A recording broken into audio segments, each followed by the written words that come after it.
tayo po ay kanina pa lamang o kahapon pa lamang, nang tayo po ay magdesisyon patungo sa panambahan ng Lord, nakalaan na ang mga pagpapalang nakapila sa ating pong mga buhay. Amen po ba? Bakit po? Marami pong tao na hindi na, gustuhin man nilang pumunta sa gawain, hindi na kaya, kulang na ng lakas. Subalit tayo, buo tayo, minahal tayo ng Diyos, kumpleto tayo, may lakas. Higit sa lahat, may financial tayo, kaya tayo ay nakarating dito. Amen po? Higit sa lahat, binibigyan tayo ng Panginoon ng panibagong buhay bawat umaga. Minsan pa po nating palakpakan ng Diyos sa ating pong mga buhay. So, ang titulo po ng ating pong team ngayong month ay tinatawag na Christ's Sufficiency is the Answer. Experiencing True Fulfillment, Colossians chapter 2, verse 9 to 10. Sabi nga, walang sasapat sa ating pong mga buhay, kundi ang Panginoon. Sabi nga ni Pastor Alex, kahit daw bukas ang gripo, tuluyan ang tulo, kung hindi ka naman nakasahod, wala kang matatanggap. Mahalaga po, tayo ay open, at tayo ay nakasahod, nakaposisyon tayo sa biyaya at habag ng ating pong Panginoon. Praise God. So, ang ating pong pag-aaralan ngayong umaga, yung tinatawag na Finding Fulfillment in Christ. Sa Tagalog, pagkakaroon ng katuparan kay Kristo. Ang tema po natin ay, ang verse po natin gagamitin ay nandun po sa Psalms 107, verse 9. Kung meron po, yan po, makisabay po kayo sa akin. Alam niyo po ba na habang ang salita ng Diyos ay ating pong binabasa, mayroon niyang binubungkal sa ating pong puso. Kaya po mahalaga na basahin po natin yung salita ng Diyos. Dahil ang salita ng Diyos ay buhay at makapangyarihan. Sabi po dito, mga nauuhaw ay pinapainom upang masiyahan, mga nagugutom ay pawang binubusog sa mabubuting bagay. Pinaiinom upang masiyahan, binubusog sa mabubuting bagay. Hindi sa pagkain o anuman, ang tinatawag po dyan ay yung mabubuting bagay. At ang author po ng mabubuting bagay ay walang iba, kundi ang ating pong Diyos na buhay. So sa ating pong panimula, sabi niya, sa introduction po natin, nawawala ka ba? Nagugutom ka ba? Nauuhaw? O napapagal ka na? Anyone who recognizes his or her own lostness can receive the offer of Jesus to satisfy. Praise God. So, ito po yung mga susunod. Sa puso ng bawat tao ay may pananabik, maging lalaki, babae, may asawa o wala, binata, dalaga, may girlfriend, may boyfriend o wala, single mom, single dad, widow, separated, lolo at lola ka man, kabataan at mag-aaral. Ibig sabihin, kompleto po tayo ngayong lahat dito. Para tayong nasa sa isang circle na ang mensaheng ito ng Diyos ay para sa ating pong lahat. Sabi rito, isang pananabik sa isang bagay na higit pa. Lahat tayo ay nagnanais ng tunay na mahalin. Totoo po ba? Sabi nga, pag bumibili ka po ng halimbawa, paninda, ano ang hinihingi mo? Tumatawad ko ba kung ayaw kang patawarin? Wala ka namang kasalanan. Sabi, ba't patatawarin kita? Ano ang hinihingi? Dagdag. Di po ba? Pag dinagdagan ka, masaya ka na. So, ang bawat isa po sa atin, yun lamang naman ang hinihingi. Dagdagan. Kaya hindi naman masamang humingi ng dagdag. Kaya nga sabi, lahat daw tayo ay nangangailangan na mahalin, lubos na kilala, at mamuhay ng may kahulugan. Maraming naghahanap ng katuparan sa mga romantikong relasyon, pagkakaibigan, karera, kayamanan, o katayuan sa lipunan. Ang paniniwala sa mga bagay na ito ay nagdudulot ng pangmatagalang kaligayahan, but time and time again, naalaman natin na kahit na ang pinakamahusay na mga relasyon ng tao at mga nagawa ay kulang sa ganap na kasiyasiya ng ating kaluluwa. May mga taong ilan, sabi nga, may mga taong ilang taon na humahabol sa pag-ibig. Halimbawa, matagal mong nililigawan. Sinagot ka naman. Tapos sabi niya, may mga taong ilang taon na humahabol sa pag-ibig para lamang makaranas ng kabiguan. Ang iba ay nagtatayo ng kanilang buhay sa pakikipagkaibigan para lamang makaramdam ng pag-abandona kapag naglaho na ang mga relasyong iyon. Ang ilan ay naghahanap ng pagpapatunay sa pamamagitan ng tagumpay at pagkilala. Gayunman, ang pakiramdam pa rin ay empty ng kalooban. Bakit nga ba? Kahit gaano man natin makamit, may nararamdaman pa rin tayong kahungkagan. Sabi po ng awit, di po ba? Ano yung kanta na yon? Makamit ko man lahat ng yaman sa mundo, makamit ko man pangarap at mitin ang puso ko, kung ako'y manlalamig sa'yo at malalayo ng gusto, ay hungkag pa rin. Di po ba? Kulang pa rin. Hindi po sasapat ang anumang bagay na mga nakikita natin. Ang sasapat lang sa atin ay yung mga bagay na hindi natin nakikita. Iyon ay walang iba kundi ang ating pong Panginoong Hesus na nasa Kanya lahat ng ating pong hinahanap. Sa pagpapatuloy po, ang dahilan ay simple, ang ating kaluluwa ay dinisenyo para sa isang bagay na mas dakila kaysa maiaalok ng mundong ito. Ang pagmamahal, pakikipag-ugnayan at mga gawa ng tao bagamat mahalaga, ay hindi sapat para punan ang pinakamatinding gutom ng kaluluwa. Si Kristo lamang ang tunay na makapagbibigay sa atin ng kasiyahan. Ipinapaalala sa atin ng awit 107 verse 9 na ang Diyos lamang ang nagbibigay kasiyahan sa kaluluwang nananabik at pinupuno tayo ng Kanyang kabutihan. Palakpakan po natin ang ating pong Panginoon. Sabi po rito, no? Have you ever felt empty? Kahit napapaligiran ka ng mga tao? Halimbawa, may pangangailangan ka, marami ka mang kasama, wala naman tumutulong sa'yo, parang wala lang.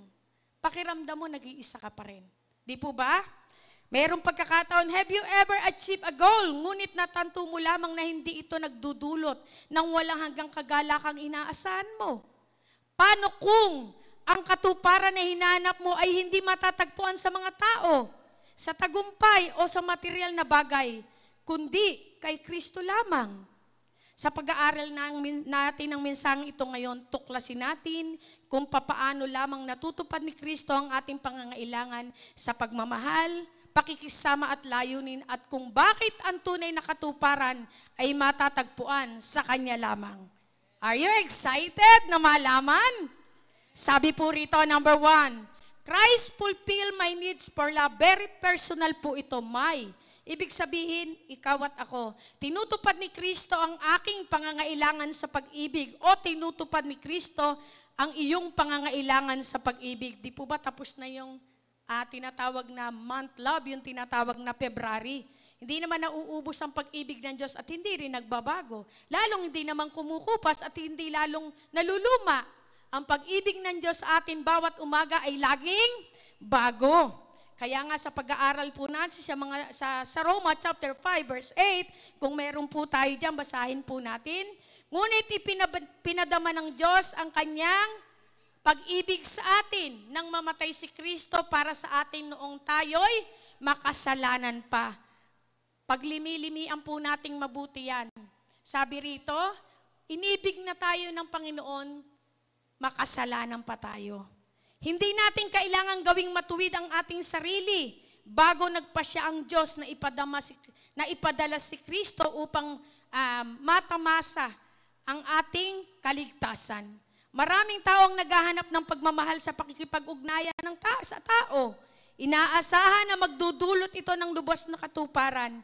Gayunpaman, ang pag-ibig ng tao, gaano mang katatag, ay may mga limitasyon. Totoo po.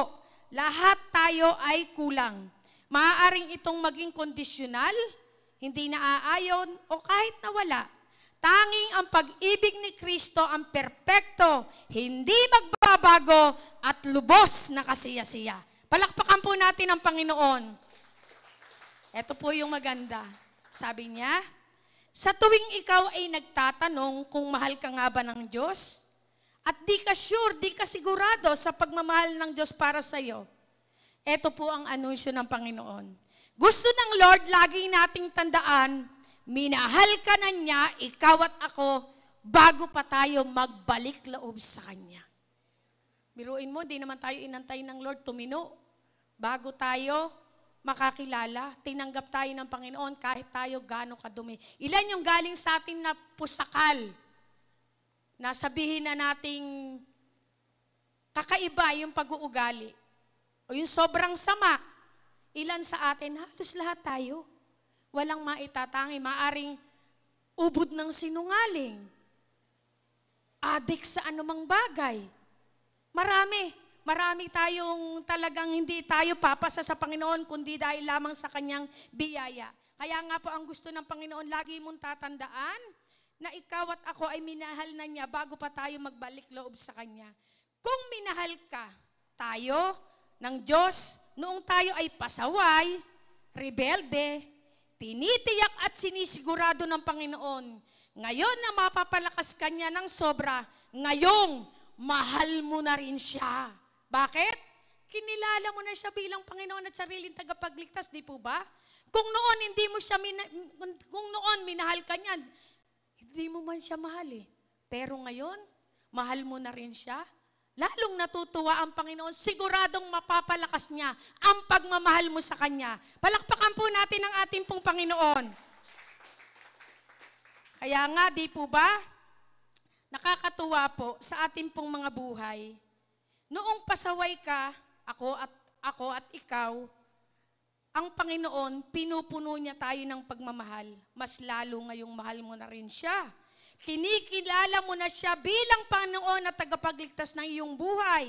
Iniisip mo na rin siya at binubulay-bulay ang kanyang mga salita. Palagi mo pang kinakausap sa pananalangin at pinayagan mo pa ang Diyos makialam sa iyong buhay araw-araw. Sa biyaya at kahabagan niya, pinadarama ngayon sa iyo ang pagmamahal na nag-uumapaw. Amen? Piruin mo yun, nung di pa nga tayo, ang tinatawag sa mundo ngayon, pasaway, rebelde. Pero ngayon, mas higit na tiyak na mamahalin tayo ng Lord. Bakit? Mga anak niya na tayo. Kaya niyang palakasin. Narinig niyo po yung kanyang sinabi kanina, inaalaw mo siyang makialam sa buhay mo araw-araw. Binubulay mo pa yung kanyang salita sa pamamagitan ng Biblia, love letter ng Panginoon. Pinapayagan mo pa siya sa bawat segundo ng iyong buhay. Makausap mo sa pananalangin. Imagine niyo po, hindi po yung kayang gawin nang walang relasyon sa ating pong Panginoon. Kaya kapag po yun ay ginagawa nyo, sinisigurado po sa iyo ng Panginoon, nakaposisyon ka sa tagumpay. Amen po? Sabi sa Joshua chapter 1 verse 8, pag binubulay-bulay mo yung salita ng Panginoon, sigurado ang katagumpayan dahil ito yung key para magtagumpay sa ating pong mga buhay. Ang salitang Griego para sa agape na ginamit sa Romans chapter 5 verse 8 ay pag-ibig na nananghulugang hindi makasarili, mapagsakripisyo at walang kondisyong pag-ibig. Hindi tulad ng piliya. Ang pag-ibig sa pakikipagkaibigan, storge, pagmamahal sa pamilya, eros, romantikong pag-ibig, ang agape love ay nananatiling matatag. Ano man ang sitwasyon, ang pagmamahal ng Diyos ay aktibo. Hindi lang niya sinabi sa iyo at sa akin. Kung hindi, pinatunayan ng Diyos ang kanyang pagmamahal sa iyo at sa akin. Hindi pa, may papatunayan pa ang Diyos sa pamilya mong hindi nakakakilala. Kaya humanda ka, umasa ka na may gagawin ng Diyos sa kapaligiran mo na hindi pa kumikilala, isang araw kasama mo na siya. Sumasamba sa Panginoon at patuloy na nadarama ang pagmamahal ng nag-iisang Diyos. Amen po? Palakpakan po natin ang ating pong Panginoon. Praise the Lord, no? Nakakatuwa po. Sumunod po, sabi niya, may example po rito. Si King Hosea po ay isang propetang inutusan ng Diyos na napakasalan si Gomer. Isang babaeng hindi tapat sa kanya. Sa kabila ng paulit-ulit niyang pagtataksil, tinubos siya ni Hosea at ibinalik. Ang makapangyarihang kwentong ito ay naglalarawan ng Diyos. Ikaw ba ay isang asawang babae o lalaki na hindi naging tapat sa asawa o paulit-ulit na nagtataksil? O ikaw ba bilang kaibigan, amo, nagtatrabaho, empleyado, mag-aaral, workers, leaders, member ng church, tinubos pa rin tayo at ibinalik ng Panginoon sa panambahang ito. Amen po ba? Walang makaliligtas. Kahit paulit-ulit na nagkakasala ang tao, dapat mabilis kang magpatawad, mabagal kang magalit. Amen po ba? Kakaiba po, dapat daw mabilis kang magpatawad, mabagal kang magalit. So nakakatuwa po, ang Ama sa talinghagang ito ay kumakatawan sa walang sawang pagmamahal ng Diyos. Kahit na nasayang ng kanyang anak ang kanyang mana sa walang pakundangang pamumuhay, tumakbo ang Ama upang yakapin sa kanyang pagbabalik. Ipinakita nito kung paano tayo tinanggap ni Kristo ng may bukas na bisig, gaano man tayo kalayo. Alam niyo po kung alin? Ito po yung tinatawag na alibughang anak. Biruin mo yung, talaga naman yung tatay, kilalang-kilala ang kanya pong mga anak. Tatanungin ko po yung mga magulang dito, maging lalaki at babae. Yung mga anak nyo, lagabag pa lang ng paa, alam mo na kung sino. Amen po ba? Pag lumagaslas ang gripo, alam mo na kung sino yung naghihilamos. Alam mo na kung anak mo yun o asawa mo. Kapag may mga damit dyan, alam mo na kung sino ang may gawa. Kapag may maayos din dyan, alam mo rin kung sino ang nagtrabaho niyan.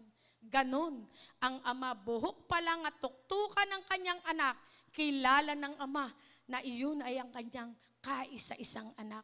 Lalo na kapag ang anak mo ay nagsalita, alam mo na kung ano yung tono ng hinihingi niya, tono pa lang. Alam na ng magulang kung ano yung nais ng kanya pong anak. Lalo't higit po ang ating pong Panginoon. Lumalapit ka pa lang sa Panginoon. Dumadagundong ang dibdib mo sa kaba dahil may pangangailangan ka. Alam na ng Diyos kung ano ang kailangan mo. Huwag kang mag-alala. Isang araw, yung dong ng dibdib mo sa pag-aalala, papawiin at lulusawin niya ng Panginoon dahil sa pagmamahal niya sa iyo. Palakpakan po natin ang ating pong Panginoon. Ang pagmamahal ni Jesus ay ganap na ipinakita sa krus. Nung siya ay ipinako sa krus, pinagdasal niya ang mga taong nangungutya at nagpapahirap sa kanya. Ano po yung wika niya? Ama, patawarin mo sila sapagkat hindi nila alam ang kanilang ginagawa. Nasa Luke chapter 23 verse 34. Ikaw ba, naranasan mo ba yung ganitong bagay? Ang ipanalangin mo yung nangungutya sa iyo. Sa totoo lang, kapag mayroon tayong mga persecution o may nag-aalimura sa iyo, sabi ng Panginoon, mapalad kayo kapag kayo inaalimura ng dahil sa akin. Bakit? Dinadagdagan nila ang inyong mga korona sa kalangitan. Iyon po yung tunay na dahilan nun. Kaya hindi ka dapat magdamdam. O bilang pag-unawa ng tao, malay mo may pinoproblema yung kaya ganon yung behavior niya. Unawain mo na lang isang araw, mauunawaan mo rin. Bakit ganon siya? Eh ikaw rin naman may pagkakataong ganon. Halimbawa, dito sa church, sasabihin mo, ikaw di ka uma-attend. Paano kung may nararamdaman? Di ba? Inalam mo ba? Huhusgan mo kaagad. Isang araw ikaw din, kung ikaw din yung husgahan. Kaya masarap pong magtanim ng mabubuting bagay. Dahil ang mabubuting bagay, ikaw rin ang aani, ba't magtatanim ka ng mapait? Magtanim ka ng matamis. Matamis din ang aanihin mo. Diba? Di naman pwedeng magtanim ka ng sampalok, aani ang mangga. Siguro meron nun yung mga pruning na ngayon. Pero sa totoosin lang, ang isang Kristiyano, what you sow is what you reap. Iyan yung biblical na sinasabi ng Panginoon sa ating pong mga buhay. Sabi niya, kahit sa kanyang pagdurusa, ipinakita ni Jesus ang di makasarili at walang kondisyong pagmamahal. Si C.S. Lewis po ay may sinabi, kahit na ang ating damdamin ay dumadating at umaalis, ang pag-ibig ng Diyos sa atin, kailanman, hindi siya umaalis. Laging naririyan sa iyo at sa akin. Lagi siyang malapit sa atin. Tayo lang yung lumalayo. Ano yung awit? Sabi ni Pastor Joey, di nalalayo ang pangako ko. Sabi niya, no, masarap kantahin, sabi niya, sa piling mo, napapawi ang pangamba. Sa piling mo, lubos ang pag-asa. Sa piling mo, galak ay umaapaw. Sa piling mo, oh Diyos. Totoo po ba to? Noong pong nakaraang Sunday, may kakaiba po kaming naranasan. Naranasan po namin yung indwelling presence ng Panginoon. Alam niyo po yung sarap? Yung ganun, pwede ba Lord, ganito na lang? Pwede ba Lord, ganito na lang yung lagi? Na nakababad kami sa presensya mo. Of course, meron tayong organized dito sa church. Kaya kayo po, kapag po tayo ay sisimba sa church, nandito po tayo sa loob, be sensitive po kayo sa pagkilos ng Banal Santong Espiritu. Yung iba po'y punong-punot apaw na apaw. Nagtataka ka, ba't ganun sila? Mas masarap po na tayo lahat ay mag-umapaw. Hindi tayo lalabas sa lugar na to na kulang. Tiyak, pag po tayo dinesisyon na natin na unahin ng Lord, ano ang sabi ng Panginoon? Kapag inuna mo siya, lahat ng bagay idaragdag sa'yo. Pag uwi mo pa lang, idaragdag sa'yo ng Panginoon. Alam niyo po, may isang bagay po akong ginagawa at pinapanalangin, although sa atin pong lahat. Pagising ko po sa umaga, of course, sinasabi ko, pinapractice ko talaga, I love you, Lord. I love you, Father God. I love you, Jesus. I love you, Holy Spirit.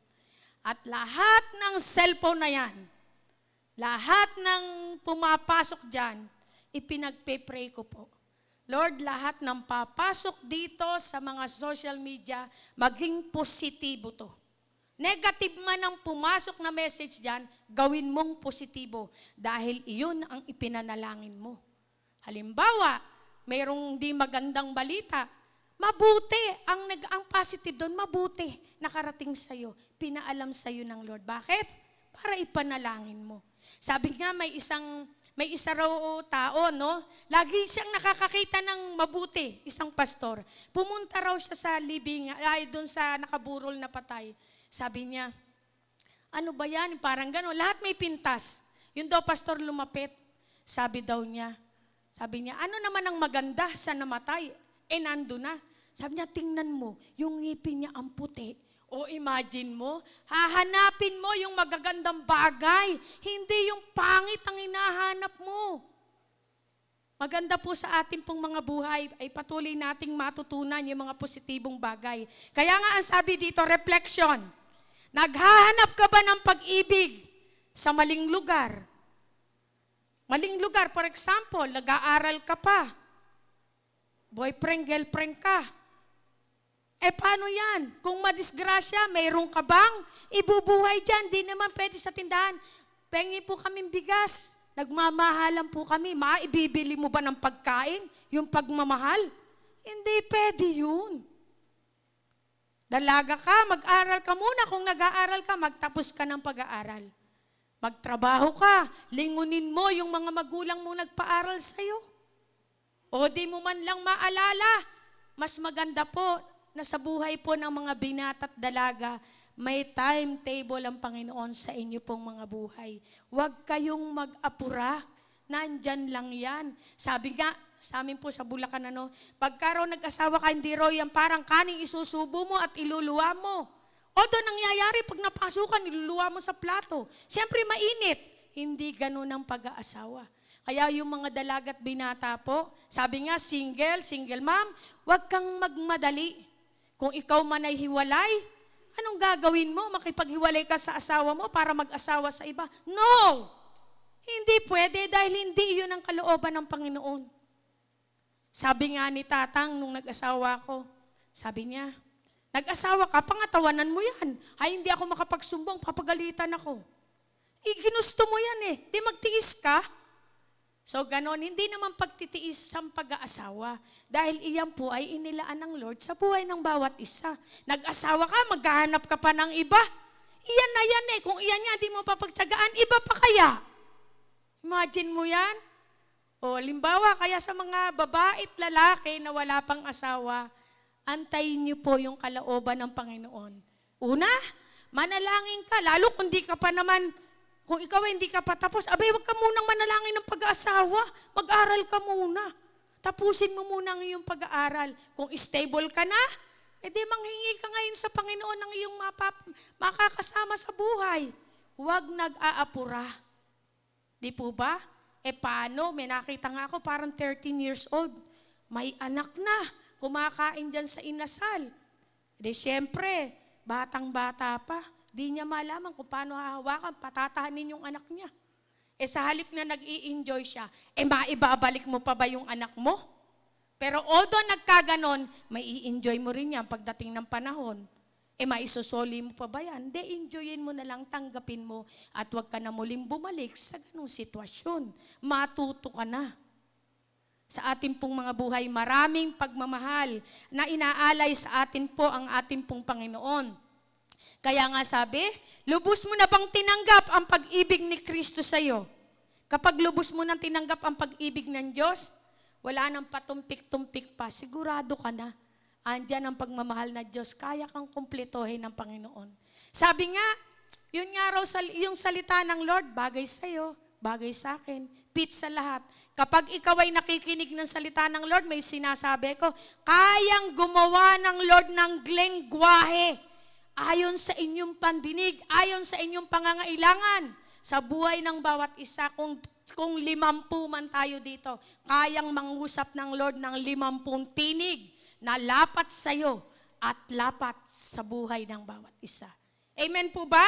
Kaya nga sabi, sa practical po nating pinag-uusapan, ipinaabot mo ba ang pagmamahal ni Kristo sa iba kahit mahirap? Ang pinakamahirap pong gawin yung galit ka, tapos sa mag-asawa, galit ka, tapos inaamo ka. Ay, tingnan mo naman yung kamay niya kung hindi ibalibag yan. O kaya kung natutulog ay nakadantay si paing yan dahil mabigat. Iyon po yung nangyayari. Pero ang pagmamahal po ng Panginoon, sabi nga, kung ano yung tinanggap mo, yun lang din yung ipapasa mo.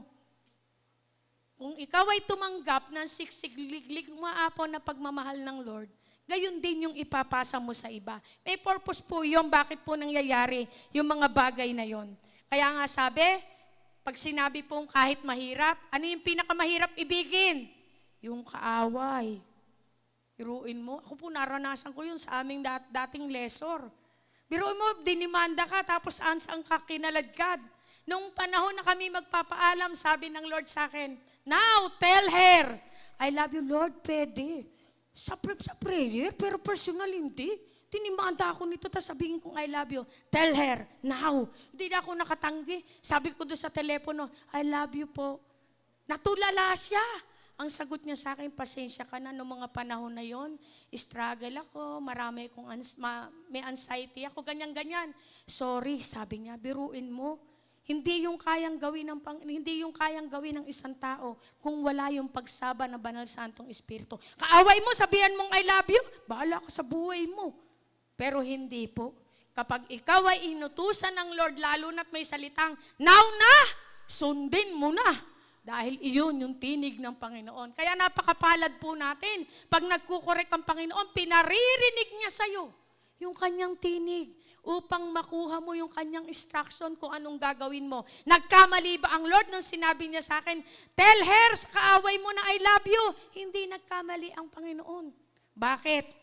Maaaring for the first time ngayon niya lang yun naranasan. Sa lahat ng tinrigger niya, salamat sa Panginoon at kami yung isang umupa sa Kanya na kahit nagkaganon, ipinanalangin pa rin siya, hindi lamang ako. Alam kong marami dito. So, praise the Lord. Papalakpakan po natin ang ating pong Panginoon. So, sabi nga, practical na aplikasyon, pagnilayan ang pag-ibig ng Diyos araw-araw. Basahin ang banal na kasulatan na nagpapaalala sa inyo ng walang kondisyong pag-ibig ng Diyos. Iyan po ay nasa Romans chapter 8, verse 38 to 39. Maging sa Ephesians chapter 3, verse 17 to 19. Ang sabi po dito sa konteksto po ng Romans chapter 8, 38 to 39, His death for us is proof of unconquerable love. Ibig sabihin, hindi masusupil ang pag-ibig ng Diyos sa iyo at sa akin. Sumunod pa, sabi pa, super conqueror.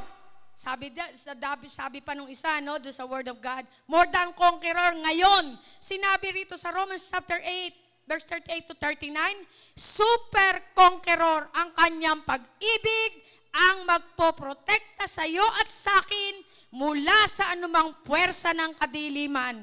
Ephesians chapter 3, verse 17 to 19, He is the indweller of human heart, securing us in God's love. God love is total, buo. Ito ay umaabot sa bawat sulok ng ating karanasan. God love is long, mahaba, nagpatuloy sa haba ng ating buhay. God love, it is wide, malawak. Sinasaklaw nito ang lawak ng ating sariling karanasan. God love, it is high, mataas, tumataas sa taas ng ating pagdiriwang at kasiyahan. God love, it is deep, malalim, umabot sa kaibuturan ng panghihina ng loob, kawalan ng pag-asa at maging kamatayan. Ibig sabihin lang, ito ay nag-uugat tulad ng isang puno at pinagbabatayan tulad ng isang gusali, isang matibay na pundasyon, ang pag-ibig ng Diyos sa ating mga buhay. Palakpakan mo po ang ating pong Panginoon. Kung ang palakpak na yan ay sa akin, mahina po yan kumpara sa Diyos. Praise God. Number 2, itigil ang paghahangad ng pagpapatunay sa iba. Ibig sabihin yung, magaling ako kaysa sayo. Kilalanin na sapat na ang pagmamahal ng Diyos at hindi mo kailangang magkaroon ng pagpapahalaga sa sarili sa mga relasyon. Wala namang mahusay, lahat namang kulang. Lahat naman nagkakamali, lahat naman nagkakasala. Pwedeng hindi ngayon, pwede bukas, pwede mamaya. Dahil ang Diyos lamang ang perpektong magmahal sa buhay ng bawat isa. Minsan salita lang, limbawa, magkaibigan, o mag-asawa, o sa pamilya. Isang salita lang ang sinabi mo na may narinig kang isang salita, nasaktan ka na. Alam ba niya na nasaktan ka? Ikaw ngayon, nguy-nguy ka kasi nahihirapan ka nasasaktan. Bakit mo titiisin? Pwede mo naman yung sabihin sa Lord, idulog mo. Pwede mo naman sabihin, Lord, nasaktan ako sa sinabi niya. Tapos, hindi yung i-meditate mo. Ang minemeditate, Word of God, hindi yung masasakit na salita. Pag meditate mo yung mga papait na salita, magiging bitter ka, mapait nga eh. Magiging bitter kapag lagi mong naaalala. Ano mangyayari sa'yo? Sigurado ang simangot na mukha mo. Sige, lalo kang tatanda. Sabi niya, ang magalaking daw pong puso ay may medicine na ginagawa yan sa ating pong mga buhay. Kaya kung may mga ganong pagkakataon sa ating pong mga buhay, maging sa pagkakaibigan, iba daw, yung hindi mo pagpahalagahan yung tinatawag na, yung relasyon, ganito. Lahat na yan, nagbabago. Pwedeng nakasimangot ka ngayon, nakangiti ka mamaya. Mahal ka ngayon, bukas hindi na. Tinanggap ka ngayon sa trabaho, bukas, di ka natatanggapin. Diba? Pwedeng kaibigan mo ngayon, mamaya hindi na. Iba-iba po, subalit ang may katiyakan, walang iba kundi ang ating pong Panginoon. Ang ating pakikipagrelasyon sa Kanya ay isang malalim na pundasyon na itinanim niya sa puso ng bawat isa. Number 3, ipakita ang pagmamahal ni Kristo sa iba. Magpatawad, maghikayat, at magbigay ng biyaya maging sa mga taong nanakit sa iyo. Oo nga, pagka nanakit sa'yo, paano mo ba yun gagawin, Ngingitian mo ba?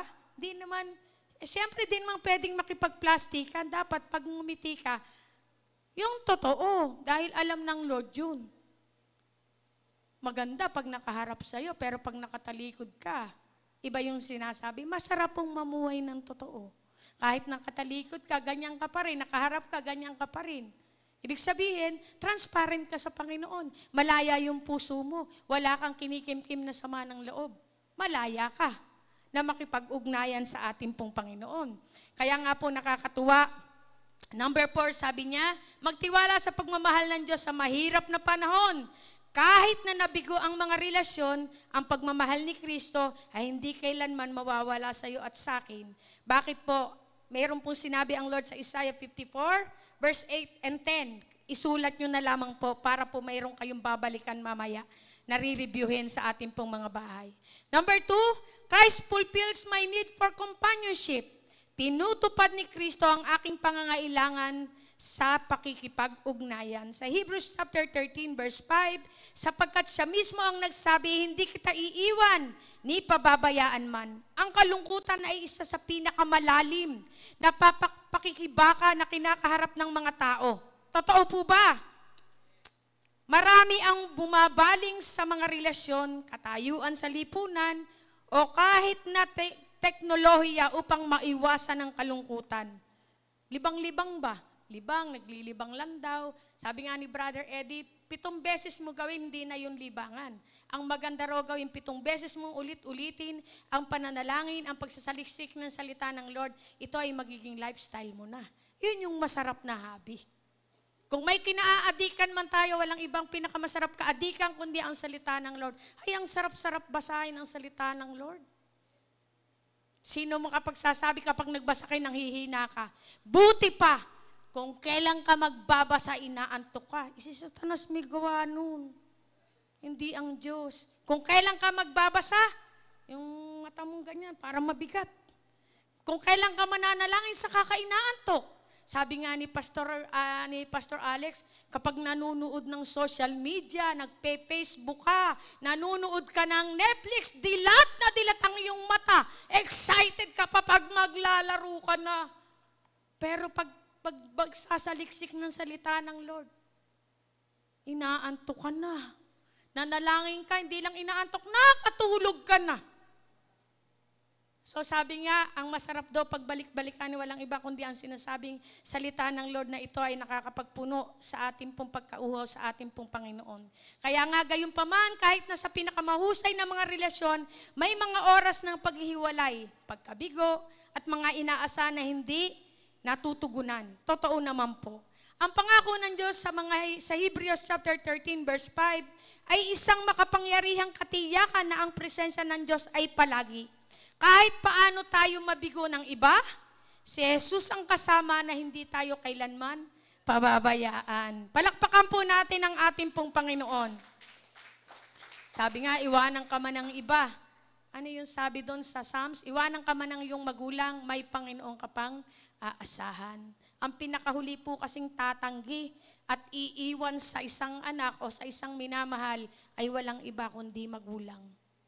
Kasi ang magulang kahit anong gawin, di kaya talaga. Meron po akong na-meet na isang tao, yung anak niya ay nakulong. Sabi raw nung kapitbahay niya, bayaan mo na mabulok sa bilangguan niyang anak mo. Bisaya, sabi niya. Di ko maintindihan, Day, kahit anong gawin, anak ko yun eh. Kahit gaano yung kasama, anak ko pa rin yun. Ang Lord sinasabi sa iyo at sa akin, ngayong umaga, kahit gaano kasama ang pinagdaanan mo, mahal ka pa rin niya. Dahil kasama ka doon sa krus ng Kalbaryo na tinubos niya. Amen po ba? Palakpakan po natin ang ating pong Panginoon. Kaya nga sabi ang mga katagang Griego na never leave, huwag kailanman umalis, ibig sabihin ay dobleng negatibo na nangangahulugang lubos na katiyakan ang Diyos ay 100% na tapat na mananatili sa kanyang mga anak. Walang iba kundi tayo. Ang salitang talikuran, forsake, talepyo, ang hirap pong bigkasin, ay nangangahulugang magdisyerto, iwanan, o iwanang walang magawa. Tinitiyak sa atin ng Diyos na hindi siya kailanman lalayo sa atin, anuman ang ating pagdadaanan. Anuman ang pinagdadaanan mo, iwanan ka man ng lahat, may Diyos kang aasahan, nandyan sa tabi mo. Maaaring hindi mo lang nararamdaman, pero pinararamdam sa iyo ng Lord, yung kanyang pagmamahal. Imagine mo, kung ikaw ay namang problema, sobrang bigat ng iyong dinadala, nagugulat ka, bakit gumagaan? Iyon ay dahil sinasalo ng Panginoon ang iyong nararamdaman. Sa dami mong problema, nakakatulog ka pa rin. Bakit? Pinapayapa ng Diyos ang iyong isipan.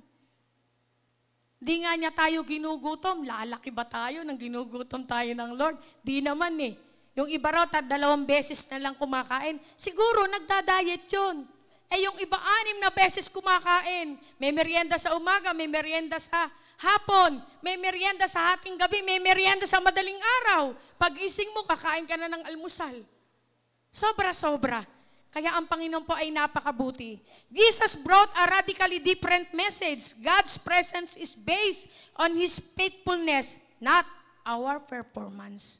Sa pagsunod sa kautusan, gayon man, iba ang mensaheng din nila ni Jesus. Ang presensya ng Diyos ay batay sa kanyang katapatan, hindi sa ating mga gawa o pagganap. Hindi kailanman, sabi niya yung Griego na salita, yume. Isang malakas na negasyon na nangangahulugang hindi sa anumang sitwasyon. Hindi tayo tatalikuran ng ating pong Panginoon upang mag-iwan o tuluyang umalis. Hindi po yung kayang gawin ng ating pong Panginoon. Example po si Elias po. Nadaman ni Elias na iniwan siya at nag-iisang matapos ang kanyang malaking tagumpay sa bundok ng Carmel. Nagtago siya sa isang kuweba, naniwalang siya na lamang ang natitirang tapat na alagad. Gayunman, tiniyak sa kanya ng Diyos na hindi siya nag-iisa dahil may 7,000 itinira ang Panginoon na hindi niya alam. At may plano pa rin siya para sa kanya. Bakit? Upang i-anoint niya ang 3 magiging hari. Iyan po yung nangyari kay Elias. Ipinakita nito na kahit napakiramdam natin ay nakahiwalay, malapit ang Diyos sa ating pong mga buhay. Sa 1 King chapter 19, 9-18.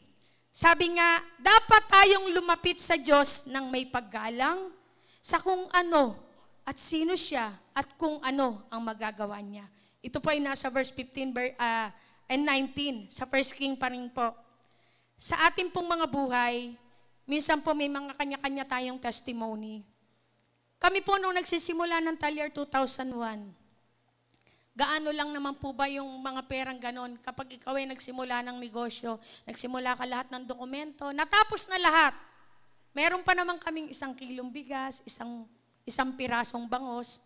Ang wala po kami kahit pambiling tornilyo. 9 o'clock po ako po yung nananalangin. Sabi ko, Lord, pinayagan mo kaming magnegosyo, looban pa, dead end pa, subdivision pa, lahat naroon na, hindi po ba ang negosyo ay dapat pong nasa harap? Alam niyo po, sabi ng Panginoon, kagaya po dito sa 1 King chapter 19, verse 10-11, sabi sa akin ng Lord, lumabas ka. Masdan mo ang mga pararating na sasakyan na pinadala ko sa iyo. Nakapila po yung mga sasakyang gagawin namin. Akala ko po, pinabayaan na kami ng Lord. Yung pala, sabi niya, masdan mo yung paparating sa iyo. Ang gusto ko lamang pong iparating sa inyo. Kailanman, hindi ka kinalimutan ng Panginoon. At nais ko pong idiin sa buhay ng bawat isa, iniintindi ka ng Panginoon sa anumang sitwasyon ng iyong buhay. Kung ikaw man ay nahihirapan, tandaan mo, iniintindi ka ng nag-iisang Diyos na nagmahal sa iyo. Hindi ka man intindihin ng iba. Kulangin ka man sa anumang bagay, iniintindi ng Diyos ikaw. Iniintindi ng Diyos ang iyong pangangailangan. Bakit? Dahil sa kanyang pag-ibig sa iyo at sa akin. Upang mapatunayan mo at malasap mo ang buhay ng Kristiyano ay kakaiba.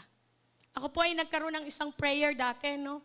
Lord, sabi ko, kung ang mga anak mo ay nagigipit, ano nang pagkakaiba namin sa mga hindi Kristiyano? Yung mga Kristiyano nagigipit din tulad namin. Sinagot ako ng Panginoon, ito ang kaibahan.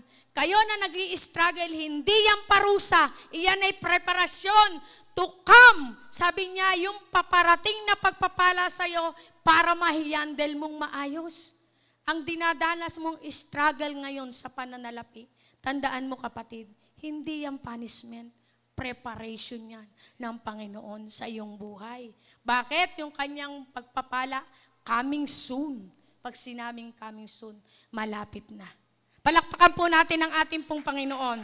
Ang Diyos po ay napakabuti. Sabi nga, tinitiyak ng Diyos na di kanya kakalimutan, mayroon siyang laging nakalaan sa iyo. Mag-intay ka lang. Kay buti po ng ating pong Panginoon. Kaya nga, matapos ang kanyang pagkabuhay na mag-uli, sinabi ni Jesus sa kanyang mga disipulo, ako'y lagi mong kasama hanggang sa katapusan ng panahon. Matthew 28 verse 20. Sabi nga dito, kumusta naman si Jesus sa buhay mo ngayon? Kumusta naman ang pakikipagrelasyon mo ngayon sa Kanya? Kinausap mo ba siya kaninang umaga? Binasa mo ba ang Kanyang salita? Narinig mo ba ang Kanyang tinig? Baka sabihin niyo sa akin, Sister Yoli, nagsasalita ba ang Lord? Kagaya ko nung dati. Nakarinig ako ng tinig, takot na takot ako. Kasi nakita ko, may isang malaking tao na mahabang-mahaba ang damit, wala namang mukha. Sabi ko, Lord, kung ikaw yan, natatakot ako, ngayon lang ako harap sa iyo, pero hindi ko talaga makayanan. Kaya sabi ko, Lord, ikaw talaga ay nagsasalita. Kaya kapag po kayo ay nag-aaral, nagbabasa ng salita ng Lord, nagsasalita po ang Diyos. Bakit po? Gumuguhit yan sa iyong puso. Kaya nga kapag ikaw ay nagsusulat, habang mong sinusulat, tumatatak yan sa iyong isipan. Ako po kasi ay mapagsulat, di bali ng makita kong sub-sub po ako talaga sa pag-aaral ng salita ng Lord. Ito po yung akin pong ginagawa kahit sa talyer, kahit diyan po sa bahay. Bakit po? Ito po yung nagpapalakas sa akin eh. Ito rin yung nagpapagaan ng aking kalooban. Ito rin yung nagpapaginhawa sa aking pakiramdam. Ito rin yung nagpapatapang sa akin upang harapin ang laban sa buhay araw-araw. Ito rin yung nagpapapanatag sa akin. Kaya nga sabi, yung pagbabasa ng salita ng Lord, dapat life mo yan. Buhay mo yan dapat. Kung gagawin mo tong palagi, walang pagsubok sa'yo na hindi mo kayang harapin. Dahil inuna na ng Diyos. Ang Diyos pa naman, siya ay nagpapatunay na siya ay mabuti at tapat sa buhay ng bawat isa.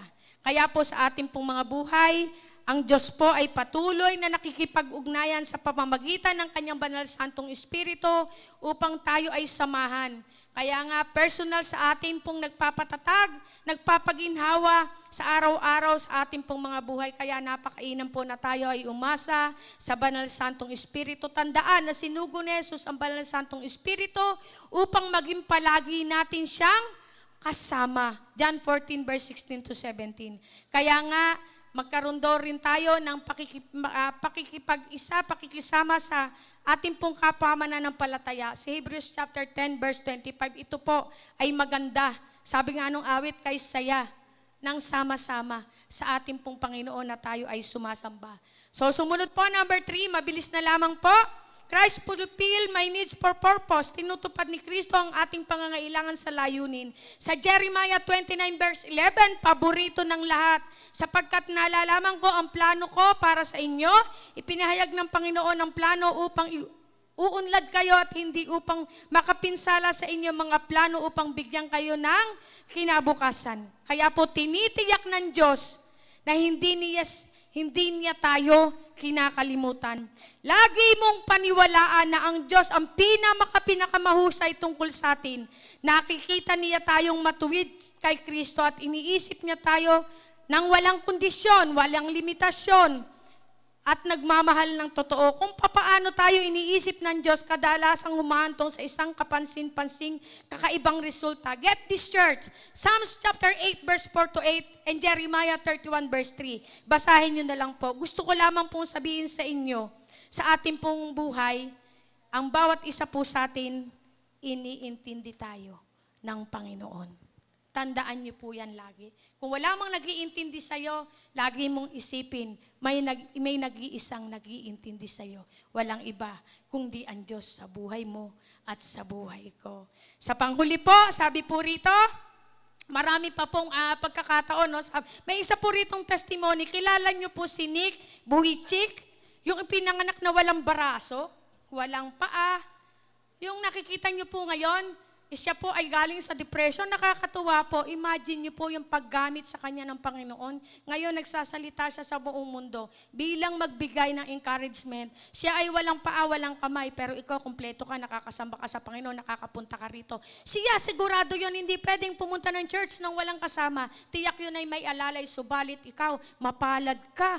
Ang pupuntahan mo, pupunta ka sa church, may sasakyan ka pa. O wala kang sasakyan, may paa ka. O sabihin na nating wala kang pera, pwede pa rin may maglibre sa'yo o maglakad ka. Ang ibig lang pong sabihin ng Panginoon, huwag kang panghinaan sa anumang bagay, anumang sitwasyon ka meron ngayon, sipagan mo ang pakikipagrelasyon mo sa Panginoon dahil iyan yung maghahatid sa'yo, hindi lamang dito sa lupa, kundi hanggang sa buhay na walang hanggan, dadalin mo yung pag-ibig ni Kristo sa iyong buhay. Amen? So, tumayo po tayong lahat sa ating pong conclusion. Sabi nga, paghahanap sa katuparan ni Kristo. Sabi niya, tulad ng napag-aralan natin ngayon, ang tunay na katuparan ay matatagpuan kay Kristo lamang. Ang mundo ay nag-aalok ng pansamantalang kasiyahan, ngunit tanging si Jesus lamang ang maaaring matugunan ang pinakamainam at pinakamalalim na pangangailangan ng iyong puso. Tinutupad ni Kristo ang ating pangangailangan sa pag-ibig, hindi tulad ng pag-ibig ng tao. Ang pag-ibig ni Kristo ay perpekto, walang kondisyon at walang katapusan. Kapag itinataguyod natin ang ating sarili sa kanyang pagmamahal, ligtas tayo. Tinutupad ni Kristo ang pangangailangan mo sa pakikipag-ugnayan, gaano man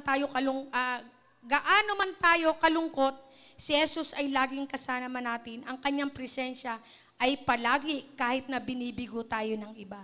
Tinutupad ni Kristo ang ating pangangailangan sa layunin. Hindi tayo nilikha upang pagala-gala lang na walang layunin. May partikular na plano ang Diyos para sa iyo, para sa akin. At kapag nabubuhay tayo para sa Kanya, makikita natin ang tunay na kahulugan. Ang sinasabi lang po, isa lamang po, iniintindi ka ng Diyos sa bawat sitwasyon at kalagayan ng iyong buhay. Ang sarap po ng may nag-iintindi sa'yo, ano? Mahirap yung may kasama ka pero hindi ka iniintindi. Pero ang sabi nga ng Panginoon, masarap na may nag-iintindi sa'yo na Diyos na mga Diyos, Hari ng mga hari. Amen po ba? Lagi niyo pong tatandaan, may isang Diyos na umiintindi sa'yo. Anumang sitwasyon ng iyong buhay, huwag mo siyang kakalimutan. Sige po, tayo po ay umawit minsan pa sa ating pong Panginoon. Namnamin niyo po yung awit na to.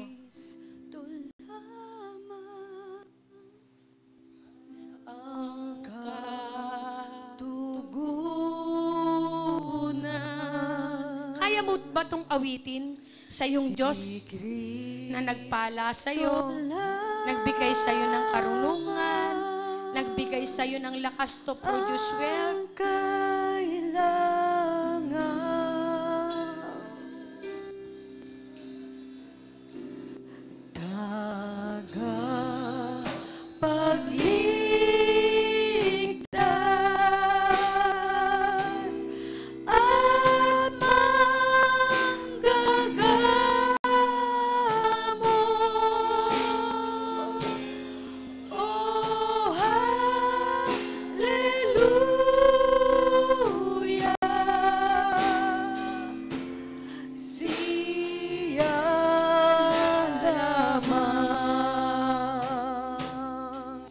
Bibigyan ko po kayo ng pagkakataon. Kausapin mo ang Panginoon sa pamamagitan ng awiting ito. Ang katugunan,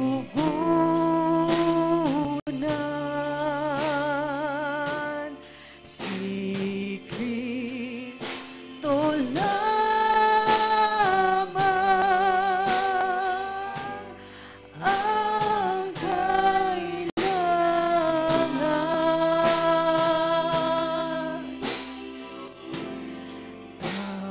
Tagapagligtas at manggagamot.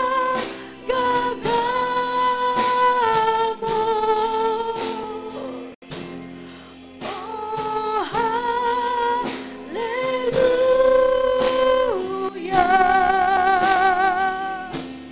Siya lamang. Christ Without the is instrument, answer. please. Without the instrument. Christ is the answer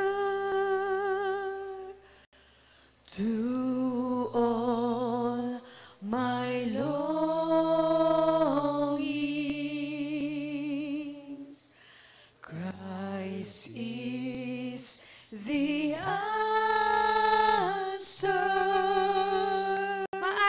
ipahayag ang pag-ibig mo sa Panginoon sa pamamagitan ng iyong awit. Kanino mo pa ba ibibigay ang iyong tinig? Savior, baptizer,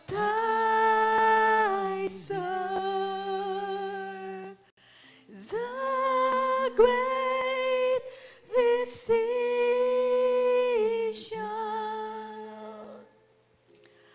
Oh, hallelujah.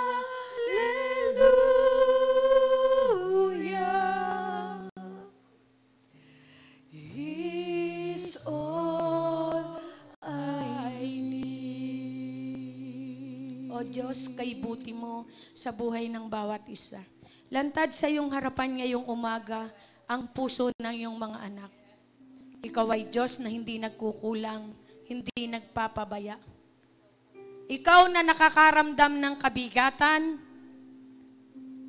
pakiramdam mo'y nag-iisa ka lang kahit ikaw ay maraming kasamahan. Ikaw ay nalulungkot at nalulumbay, pakiramdam mo'y wala sa iyong umiintindi. This is the time to come forward. Shaya rabababakandaya yayaya rabaya. Shaya rabababakandaya. Yes, O Jesus. Yes, O Lord. Sa huling awit po, hallelujah. I surrender All. I surrender all unto Thee, my precious Savior. I surrender all. Yes, O Jesus. Maraming salamat po sa iyong kabutihan, sa iyong kadakilaan. Ngayon pong umagay patuloy mong pinakawala ng iyong kapangyarihan na patuloy pinaranas mo sa buhay ng bawat isa. Kaya naman, O Diyos, patuloy ka po namin pinararangalan, pinasasalamatan. Sa iyo po ang lahat ng papuri, pagsambat, pasasalamat sa pangalan mo aming Panginoong Yesus. Amen.